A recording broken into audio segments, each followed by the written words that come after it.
Betting apps promote చేయడం వల్ల చాలామంది అమాయకులు బలైపోతున్నారని చెప్పేసి ఈ మధ్య టాపిక్ ట్రెండ్ అవుతుంది. వాటి విషయాల గురించి ఆయనతో మాట్లాడి చాలా విషయాలు తెలుసుకుందాం. నమస్తేనా. ఏంటన్నా ఈ ఇష్యూ ఏంటి? నిన్న మొన్న అరెస్ట్ కూడా వారెంట్ ఇచ్చారు.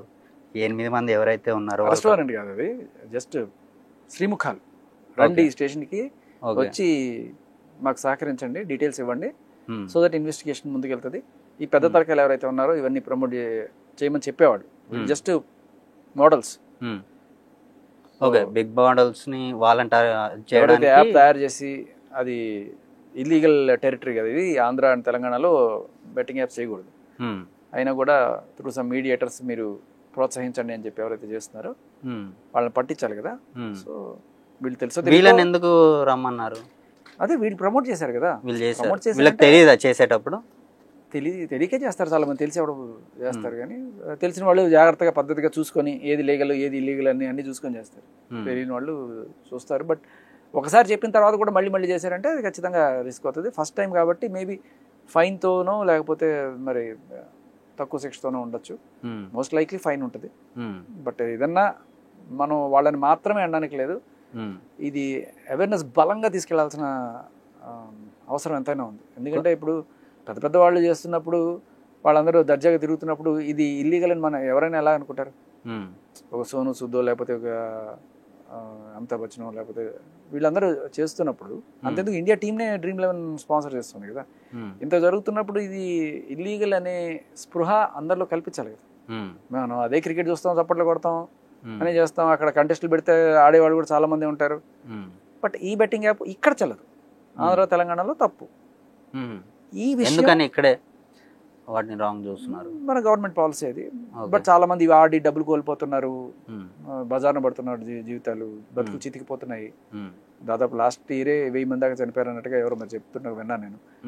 ఆత్మహత్యలు చేసుకుని వీటి వల్ల బ్యాడ్, వెరీ బ్యాడ్ కదా. సో మంచి చట్టమే, కాకపోతే చట్టం చేయడం మంచిదే, కానీ ఆ చట్టం జనాల దాకా వెళ్ళేట్టు చేయడం అనేది చాలా ఇంపార్టెంట్. బట్ వాట్ ఎవర్ ఇప్పుడు జరుగుతున్న పరిణామం ఏదైతే ఉందో, ఈ అరెస్టులు వీటి వల్ల ఇప్పుడు ఏంటంటే మీడియా వాళ్ళందరికీ కూడా డబ్బులు ఇచ్చి, ఇదిగో ఇది ఒక చట్టం వచ్చింది, ఎవరు కూడా బెట్టింగ్ యాప్స్ని ప్రమోట్ చేయకండి, చేస్తే శిక్ష పడుతుంది అని చెప్పి ప్రతి ఛానల్కి ఒక 10 యాడ్స్ ఇచ్చి, ఒక్కొక్కరికి 1 లక్ష రూపాయలు బడ్జెట్ ఇచ్చి ఇలా చెప్పారనుకోండి, గవర్నమెంట్కి కనీసం ఒక కొన్ని కోట్ల రూపాయల వ్యయం అవుతుంది, which they should do actually. But అలా కాకపోయినా కూడా ఇలా చేశారనుకోండి, మీడియా వాళ్ళకి 1 పైసా కూడా ఇవ్వకుండా ఫుల్గా వచ్చి కవర్ చేస్తారు. అండ్ ఈ మెసేజ్ పబ్లిక్లో గట్టిగా వెళ్తుంది, స్టోరీలోకి వెళ్తుంది.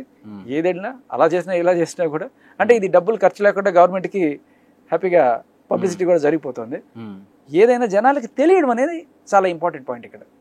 ఇవి చేస్తే పోతావు, ఆడినోడు పోతాడు, ప్రమోట్ చేసినోడు పోతాడు, పైవాడు ఎవడైతే ఉన్నాడో వాడిని పట్టుకొని ఇంకోసారి ఇటువంటి మన టెరిటరీలోకి రా. కానీ ఈ అవేర్నెస్ ఏదైతే ఉందో స్టార్టింగ్ లోనే స్ట్రాంగ్ గా చెప్తే అయిపోయేది, ఇక్కడ దాకా వచ్చేది కాదు అని చెప్పేసి కొంతమంది అంటున్నారు. అదే కదా, స్ట్రాంగ్ గా ఎవరు చెప్పేది ఎవరు? ఇవాళ కేసులు పెడుతున్నారు కాబట్టి జనాల్లో కొంత చైతన్యం వచ్చింది. ఇప్పుడు 50 మంది మీద కేసు పెడితే ఒక 5000 మంది ఆగుతున్నారు. సో కాకపోతే ఇక్కడ ఓకే అంటే అవేర్నెస్ కల్పిస్తున్నారనే విషయం మంచిదే, కానీ తెలియక చేసిన వాళ్ళు పాపం అంటే ఇమేజ్ డ్యామేజ్ అవుతుంది. వాళ్ళ ఇమేజ్ డ్యామేజ్ అవడం కాదు, ఫస్ట్ కేసు అనగానే భయపడిపోవడము, వాళ్ళ ఇంట్లో ఫ్యామిలీ అంతా అదొక రాంగ్ పోర్ట్రేట్ అవుతుంది కదండి.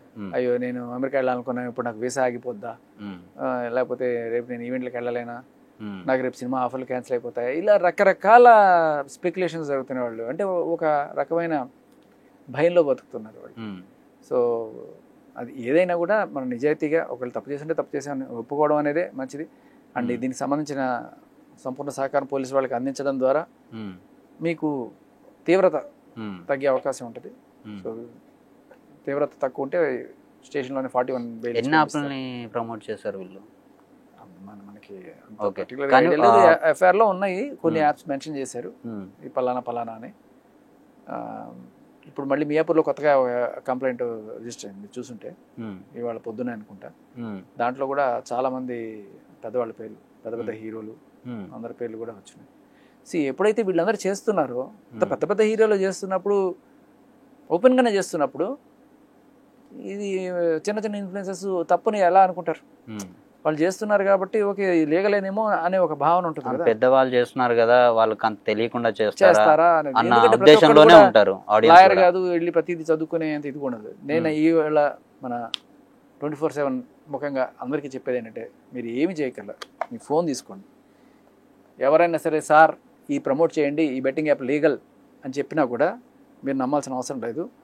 జస్ట్ నేను మీకు చూపిస్తాను. Which betting apps are legal in Telangana? ఈ మాట అడగండి. Okay. Is betting legal in Telangana? Although this is not accurate anymore.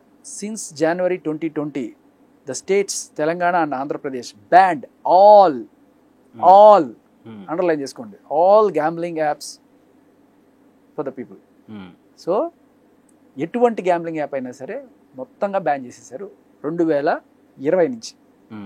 ఇది మనకి ఎక్కడా వెళ్ళక్కర్లేదు, డైరెక్ట్గా గూగుల్లో అంతున్న సమాచారం. కానీ వీటిని ప్రమోట్ చేయడం వల్ల లక్షలు వస్తున్నాయి, కోట్లు వస్తున్నాయి అని చెప్పేసి కూడా కొన్ని వీడియోస్ చూస్తున్నాం. నిజంగానే వస్తూ ఉండొచ్చు, బట్ వాళ్ళ స్టేచర్ని బట్టి. సో 50,000 సబ్స్క్రైబర్లు ఉన్న వాళ్ళకి ఒక రేటు, 1,00,000 సబ్స్క్రైబర్లు ఉన్న వాళ్ళకి ఒక రేటు, 10 లక్షలు ఉన్న వాళ్ళకి ఒక రేటు, 1,00,000 మంది సబ్స్క్రైబర్లు ఉన్న వాళ్ళకి ఒక రేటు, ఇలా స్లాబ్లు వాళ్ళ రీచ్ని బట్టి. బట్ ఎలా అన్న, వీళ్ళందరికి చేసే ముందే అది లీగల్ చెప్పే స్టార్టింగ్లోనే ఎవరైనా మాది లీగలే, మాది చెయ్యండి ఇలాగే చెప్పి. ఇప్పుడు 2020 నుంచి కదా ఇది, 2020 ముందు వాళ్ళు చెప్పడం స్టార్టింగ్ లో అదే అండి, మా కంపెనీ చాలా నిజాయితీ కంపెనీ. నిజాయితీ ఇప్పుడు నిజాయితీయా అనేది వేరే విషయం. ఇప్పుడు ఒకసారి మందు తాగద్దు అని అనగా రూల్ తీసుకొచ్చారు, అప్పటి నుంచి తాగితే నేరం, తర్వాత బ్యాన్ ఎత్తేసారు. తాగితే తప్పులేదు, తాగితే నువ్వు పోతావు నీకు తెలుసు, అయినా కూడా లీగల్. అలాగే ఒకప్పుడు లీగల్ ఉండే, ఇప్పుడు లీగల్ చేయకండి, చేస్తే పోతారు. ఇలా దీనికి ఫుల్ స్టాప్ పడే ఛాన్సెస్ ఏమైనా ఉన్నాయి? ఫుల్ స్టాప్ బ్రేక్ అయితే ఇప్పుడు పడింది. పోలీసుల ఇనిషియేటివ్ తోటి ఇప్పుడు ఈ కేసులు పెట్టడం ద్వారా లక్షల మందికి మెసేజ్ రీచ్ అయింది. ఈ త్వరలోనే కోట్ల మందికి రీచ్ అవుతుంది. అందరూ కూడా జాగ్రత్తగా ఉంటారు, ఇంకొకసారి ఇటువంటి యాప్స్ చేయరు. నాని గారిని కూడా, ఏపీలో నానిని కూడా అరెస్ట్ చేశారు, తర్వాత విడుదల కూడా చేశారు. నాని అంటే మన హీరో నాని అనుకుంటా కాదు, లోకల్ బాయ్ నాని. సో ఆ అబ్బాయిని కూడా తీసుకెళ్లారు, మళ్ళీ బయటికి తీసుకొచ్చారు, ఫైన్ ఏదో చెప్పారు. సో వీళ్ళకి ఒకవేళ వీళ్ళు లోన్కి వెళ్ళే అవకాశాలు ఏమైనా ఉన్నాయి ఇప్పుడు ప్రమోట్ చేసిన వాళ్ళందరూ? జనరల్గా ఎవరైతే విచారానికి సహకరిస్తారో వాళ్ళని పోలీసులు అరెస్ట్ చేసే అవకాశం ఉండదు, వాళ్ళ తీవ్రత మరీ ఎక్కువ ఉంటే తప్ప.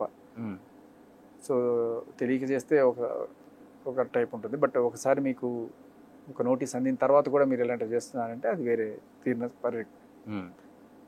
అది. సో ఈ లోకల్ బాయ్ నాని సంగతి అయితే మీరు వాళ్ళ మరి బెయిల్ వచ్చినట్టుంది వాళ్ళ, వేరే బయటకు వచ్చి మీడియా ముందు మాట్లాడారా? సో తెలియక చేసిన తప్పు అని చెప్పేసి మాట్లాడారు. సో దాంట్లోనే అంటే వీళ్ళు కూడా అలా వెళ్ళే ఛాన్సెస్ ఉన్నాయి. వెళ్తే ఇంకా వీళ్ళది మనం ఒకసారి లోన్కి వెళ్ళిపోయి వచ్చాం కదా అన్న థాట్లోనే ఉంటారు.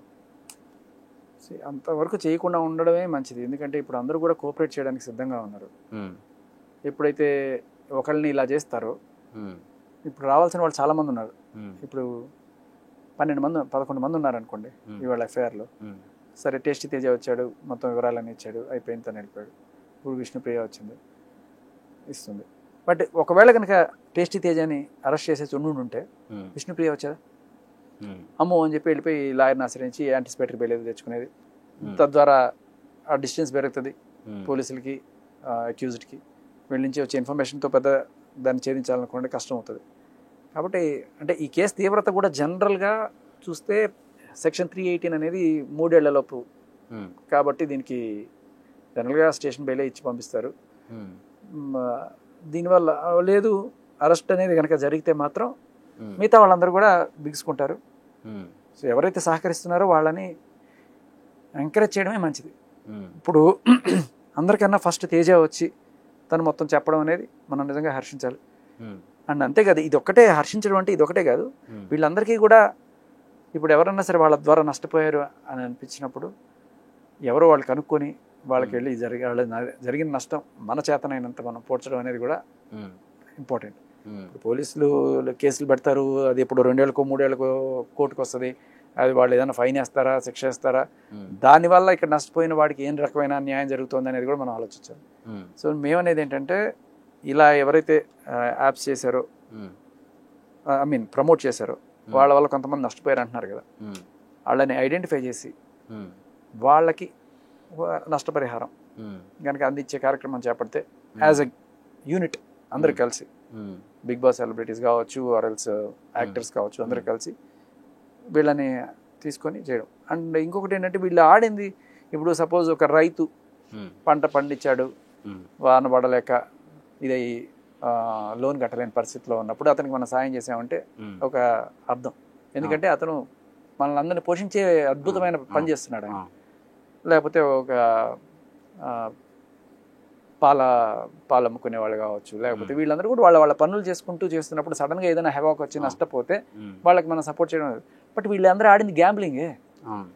కానీ అయినా కూడా వాళ్ళని దాని ఏమంటారు బాధితులుగానే పరిగణించి చేయొచ్చు. కాకపోతే దాంట్లో మనం తెలియక చేసిన వాళ్ళని మాత్రం గుర్తించడం అనేది చాలా ఇంపార్టెంట్. ఎలా అంటే ఇప్పుడు సపోజ్ నిన్న ఒక ఆయన ఎవరో చెప్తున్నారు 98 లక్షలు పోగొట్టుకున్నాడంట ఆయన.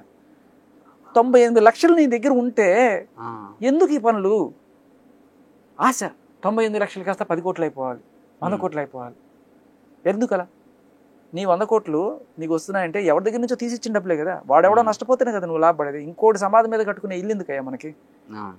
సో ఇటువంటి వాళ్ళకి నేను చెప్పలేను. కానీ బట్ చిన్నపిల్లలు అబౌవ్ 15, 16లో ఉన్న వాళ్ళు అమ్మ ఫీజు కట్టుకోమని ఇస్తే ఆ ఫీజు కూడా తీసుకొచ్చి దీన్ని పెట్టి ఆడేయడం, గట్టిగా వాళ్ళు తిరిగితే వీళ్ళెళ్ళి కొంతసార్లు అగాత్యాలు చేసుకోవడం, ఇలాంటివి జరిగినవి. ఇటువంటి జెన్యుయిన్ అంటే వీళ్ళు నిజంగానే తెలియక చేశారు పాపం. చిన్నపిల్లలు ఏదో వస్తుందనే ఆశ దీంతో. అలాగే వీళ్ళు ఎలాగైతే తెలియక చేశారో అలాగే ఇన్ఫ్లుయెన్సెస్లో కూడా కొంతమంది తెలియక చేశారు. అందరం చెప్పండి, కొంతమంది ఉన్నారు. ఏదైనా సరే వాళ్ళకి ఖచ్చితంగా కొంత సహాయం అయితే మనం చేద్దామనే మా గ్రూప్లో డిస్కషన్ అయితే నడుస్తుంది. లెట్స్ సీ ఇఫ్ మేము లిస్ట్ కూడా తెప్పించుకునే ప్రయత్నం చేస్తున్నాము. అన్ని జెన్యున్గా చెక్ చేసి వాళ్ళకి ఏదైనా సహాయం. కానీ చేసేంత ఉంటుందా? చాలా మంది వస్తారేమో. పిలుపునైతే ఇచ్చాము మనం, ఎంతమంది ముందుకు వస్తారో చూడాలి. నిజంగా అందరూ అంటే ఇవాళ ఏదో బయటపడదు కానీ బయటకు వచ్చారు అని అంటే చాలా మంది లాస్ అయి ఉంటారు. అదే అంటారు, అందరికీ ఇవ్వలేము. బట్ జెన్యుయిన్ గా కొంతమంది ఎవరైతే ఉంటారో వాళ్ళని మనం వెతికివ్వచ్చు. ఇప్పుడు అదే అంటున్నాను, వాళ్ళు ఏదో నిజంగా ఒక మంచి కార్యం చేసి ఒక వ్యవసాయం చేస్తూ లేకపోతే ఇట్లాంటివి చేసి వాళ్ళు నష్టపోతున్నప్పుడు మనం అందరూ కూడా తల ఒక చేసి, లేకపోతే హుద్ తుఫాన్ వచ్చి ఎవరో ఇల్లు కూలిపోయింది పాపం వాళ్ళకి చేయడం. ఇప్పుడు వీడు డబ్బాసితోటి గ్యాంబ్లింగ్ చేసి నేను నష్టపోయాను నాకు నష్టపరిహారం ఇవ్వండి అంటే అక్కడ మనం చూడాల్సింది అమాయకత్వంతో ఆడి నష్టపోయిన వాళ్ళు ఎవరు. కానీ ఇక్కడ రాంగ్ పోర్ట్రే అవుద్దేమో, ఇడికి చేశారా ఆడికి చేయలేదు, అలా ఆడేం తప్పు చేశారు. దాన్ని మనం ఏదన్నా ఒక కరెక్ట్ మంచి క్వశ్చన్ అడిగారు మీరు. ఏ కేటగిరీ మనం చూస్ చేసుకోవాలి, ఎంతవరకు మనం దీని లిమిట్ ఒకటి పెట్టుకోవాలి. సో 1,00,000 ఆడిపోయే 1,00,000 దాటిన తర్వాత అంటే అది చిన్న వాళ్ళని మనం పరిగణించలేం. సో వీళ్ళు 10 లక్షలు 20 లక్షలు ఆడారంటే వాళ్ళకి ఆల్రెడీ డబ్బులు ఎక్కువ ఉండి దాన్ని చేసుకొని అది మరీ దురాశ అన్నట్టుగానే అనిపిస్తుంది. అండ్ అందులోనూ కూడా వయస్సు చూడాలి. ఇప్పుడు శుభ్రంగా చదువుకొని ఉద్యోగాలు చేస్తూ లేకపోతే ఎవరో టీచర్ పెట్టారు, టీచర్ నలుగురికి చెప్పాల్సిన ఆయన నువ్వు ఇలాంటివి చేస్తే అట్లా కదా. సో నేననేది ఏంటంటే కొన్నిసార్లు తల్లిదండ్రులు ఫీజులు కట్టుకో కాలేజ్ కని ఇచ్చినవి తీసుకెళ్ళి వీళ్ళు ఆడేసి తర్వాత కాలేజ్ ఫీజు కట్టుకోలేని పరిస్థితి ఉంది అనుకో, అటువంటి వాళ్ళకి హెల్ప్ చేద్దాం. అట్లీస్ట్ వాడు చదువుకోవడానికి ఉపయోగపడుతుంది. ఇలాంటివి చూడాలి. ఇప్పుడే ఒక విత్తనం అయితే నాట్యం, ఇది ఎలా మీరు అడిగి ఇట్లా క్వశ్చన్స్ ఇలాంటివన్నీ వస్తాయి, డిస్కషన్స్ జరుగుతాయి. ఒక ఐడెంటిఫై చేసి కొంతమందికైనా సాయం చేయగలాలని మా కోరిక. ఓకే. సో ఇందాక మీరు గూగుల్లో చెప్పి ఆల్రెడీ చూసారు, ఆల్ బ్యాన్ అన్నారు. All ban. కానీ కొన్ని అడ్వర్టైజ్లో మాత్రం కొన్ని వెళ్తున్నా ఉన్నాయి. ఖచ్చితంగా అదే ఉన్నాయి. గవర్నమెంట్ దీనికి సమాధానం చెప్పాలి. సో ఇవాళ మీరు అందరి మీద కేసులు పెడుతున్నారు, ఇట్లా చేస్తున్నారు కదా, మరి వాటి సంగతి ఏంటి అని ప్రతి ఒక్కళ్ళు అడుగుతారు. ఎందుకు వచ్చే ప్రతి ఒక్కళ్ళు కూడా వాడు చేస్తే తప్పలేదు నేను చేస్తే తప్ప, అక్కడ ఉంది కదా ఆ ట్రైన్ మీద అది ఉంది కదా మీకు కనబడట్లేదా, 1X లేకపోతే ఇంకోటి డ్రీమ్ 11 అన్ని వేస్తున్నారు కదా, పెద్ద పెద్ద తలకాయలు కూడా మీరు ఒక పక్క ప్రమోట్ చేస్తుంటే కళ్ళ ముందు వదిలేసి మమ్మల్ని ప్రమోట్ చేశారని చెప్పేసి ఇది పెడుతున్నారని అడుగుతారు ఖచ్చితంగా వీళ్ళు. అలా అడగడంలో అంటే వాడిని ఎందుకు వదిలేసావు అనేది ఉంది తప్ప ఇంకొకటి అసలు విషయం ఏంటంటే జెన్యుయిన్గా నీకు నువ్వు ఫీల్ అయ్యి అదే నా వల్ల కొంతమంది నష్టపోతున్నారు అని చెప్పి ఆపేయడం అనేది నియంత్రణ నువ్వుగా ఫీల్ అవ్వాలి. ఓకే. ఫీల్ అయ్యి ఆపేసిన వాళ్ళు చాలా మంది ఉన్నారు, వీడియోలు చేస్తున్నారు ఇవాళ రేపట్లో. కానీ అలా చేస్తున్న వాళ్ళని కూడా ఇవాళ చేస్తున్నారు. బట్ నిజమైన న్యాయం నా దృష్టిలో ఏంటంటే వీళ్ళ వల్ల నష్టపోయిన వాళ్ళకి నష్టపరిహారం ఇప్పించడం. హర్ష సాయి పరారీలో ఉన్నాడు, తర్వాత హైదరాబాద్లో ఒక అబ్బాయి పరారీలో ఉన్నారని చెప్పేసి ఇట్లా కొన్ని వీడియోస్ చూస్తున్నాను. వాళ్ళు నిజంగానే పరారీలో ఉన్నారా? ఏమో అంటే ఇప్పుడు ఈ ఎఫ్ఐఆర్ పంజగుట్ట ఎఫ్ఐఆర్ గురించి మాట్లాడితే దాంట్లో ఉన్న 11 మంది ఒకటే రోజున అందరినీ పిలవరు. ఓకే. ఒకళ్ళు ఒక రోజు ఒకళ్ళు ఒక రోజు, ఎందుకంటే వాళ్ళకి అంత వాళ్ళు మొత్తం అన్ని ఎంక్వైరీ చేస్తే డీటెయిల్స్ చేయాలి కదా. ఒకటే రోజు అందరినీ పిలిచేస్తే ఏం మాట్లాడతారు. కాబట్టి ఒక రోజు ఒక్కొక్కరిని పిలుస్తుంటారు. వాళ్ళు పిలిచిన రోజు కనుక రాకపోతే అది మన పరారీ అని చెప్పేసుకోవాలి. ఇవన్నీ కూడా మీడియా స్పెక్యులేషన్స్. వాళ్ళు అక్కడ పోయారు ఇక్కడ పోయారు, వాళ్ళు వెళ్తే వెళ్ళుండొచ్చు, దీనికోసం పారిపోయారా లేకపోతే ఏదైనా పని మీద వెళ్ళారా. వీళ్ళు పిలిచినప్పుడు రాలేదు అనే విషయం వాళ్ళు ధృవీకరిస్తే అప్పుడు మనం చేయొచ్చు. పోలీసులు ఇంకా వాళ్ళని పిలవాల. దిస్ ఈజ్ ఎందుకంటే మనకి క్లియర్గా పిలిచింది ఎవరిని, తేజ్ అని వెళ్ళి పిలుస్తున్నారు, వాళ్ళు వచ్చారు చెప్తున్నారు అలా.